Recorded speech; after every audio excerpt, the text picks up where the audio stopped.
Tiruchendur doctor Sivanthi Adithanar கல்வியியல் கல்லூரி உங்கள் எதிர்காலத்திற்கான சிறந்த தேர்வு. எஸ்பிஐ வங்கி மேலாளரை தாக்கியதாக பதியப்பட்ட வழக்கில் முன்னாள் மத்திய அமைச்சர் அழகிரியின் மகளை கைது செய்து போலீசார் விசாரணை மேற்கொண்டனர்.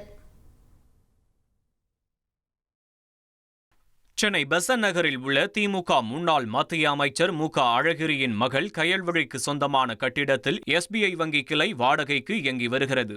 இந்த கட்டிடத்தில் உள்ள லிப்ட் பழுது காரணமாக செயல்படாமல் இருப்பது குறித்து வங்கி மேலாளர் கயல்விழியிடம் புகார் அளித்துள்ளார். ஆனால் லிப்ட் பழுது சரி செய்யப்படவில்லை என கூறப்படுகிறது. இது தொடர்பாக ஏற்பட்ட வாக்குவாதத்தின் போது வங்கி மேலாளரின் கன்னத்தில் கயல்விழி அறைந்துள்ளார்.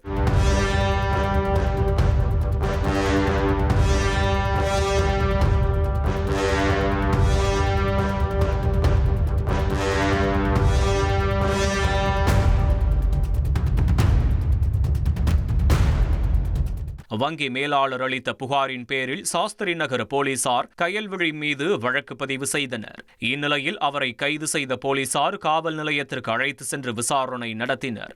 3 மணி நேர விசாரணைக்கு பிறகு காவல் நிலைய ஜாமீனில் கயல்விழி விடுவிக்கப்பட்டார்.